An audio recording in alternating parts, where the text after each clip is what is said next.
Look, I can't put this question in any other way, really. Should there be a total ban on refugees from Gaza? Now, we phrase that question deliberately to acknowledge there will be refugees. I'm not stupid.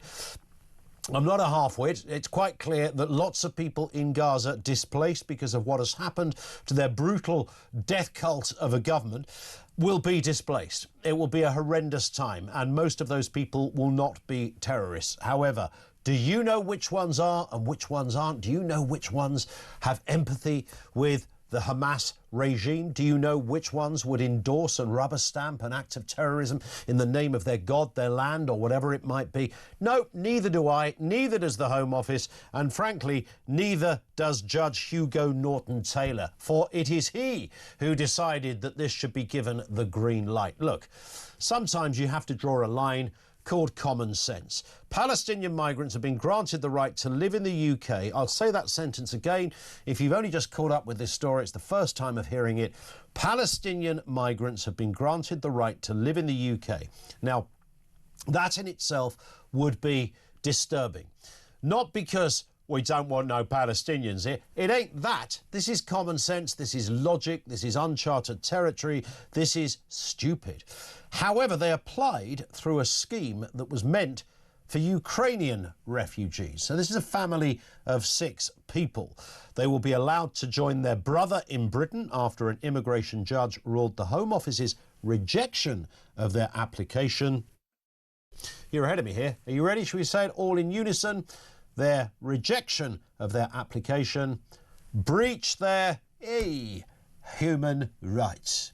Yes, that's what happened. So they made the application through the scheme that was meant for Ukrainians, of course, and we know why that was in place, and we understood what the deal was. The decision to accept their case came despite warnings by lawyers for the Home Office that it could open the floodgates to the, quote, admission of all those in conflict zones with family in the UK. You don't have to be right, you don't have to be the Home Secretary. You don't have to be an immigration lawyer. You don't have to be even a cursory expert at some of this kind of stuff. You don't even have to be political of any persuasion to be able to reasonably extrapolate from this story, from the headline, this is probably a very silly idea. A very silly idea indeed. The Shadow Home Secretary, Chris Philp, said the case showed that changes to human rights laws were needed so that Parliament, not judges, controlled who settled in the UK. Now, the Tories can say that till they're blue in the face. I'm sorry.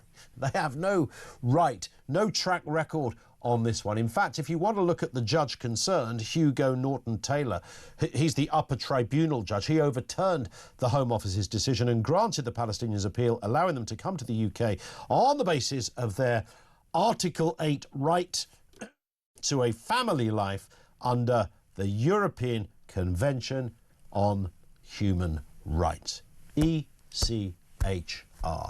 That delicious acronym that has caused so much jip. So frankly, the Tories can keep stum on this. They've got no right, no track record. This is the same judge, by the way, who's previously greenlit a rapist to stay in the country, because sending him back to Afghanistan or something would have been a terrible thing, because the Taliban didn't like that kind of stuff. Like we're okay with it. Yeah, we're fine with a rapist. He's good as gold, is he? Robert, he's fine. He doesn't, you know, he doesn't mean no harm. He's just an occasional rapist. But don't send him anywhere where the regime might not like him, because that would be a breach of his, here we go again, his human rights. I mean, you cannot make this shizzle up. This is nonsense territory. It's beyond nonsense. It's kind of a sort of black mirror. It's like somebody somewhere is sitting in a big room taking the piddle out of all of us. Go, I know what we'll do. Let's find the worst offender you can think of and we'll let them stay here. We had the chicken nugget story the other day, the paedophile that couldn't be deported because he had kids, and therefore it'd be bad for his family life, even though he doesn't live with the kids, and frankly shouldn't be anywhere near kids, even if they're his own. I mean, it's all of these decisions, and you look at them, you can look at them in isolation, frankly, and say, well, that's a bit weird, right? That's a bit strange. You can stay in here. Now, you know, philosophers, I use that word with tongue-in-cheek, philosophers of human rights laws will go, no, you've got to look at this in a very different way. You've got to say, well, look, the judge is only upholding the law. The judge is not an activist. Do you know what? I'm not so sure about that. I think quite a lot of judges are activists. They have their own views on certain things. The fact you gravitate into this area of law, I would suggest, means you have a certain level of interest in it, and that interest on balance is likely to be sympathetic to cases where the rest of the world say this is bonkers. That's what I think is going on here. So the ECHR, Tories, Chris Philp, you know, with respect, mate, you can say whatever you like, but your government also oversaw many of these kind of cases. And frankly, if you were elected tomorrow, you've got no desires to leave the ECHR, it would continue.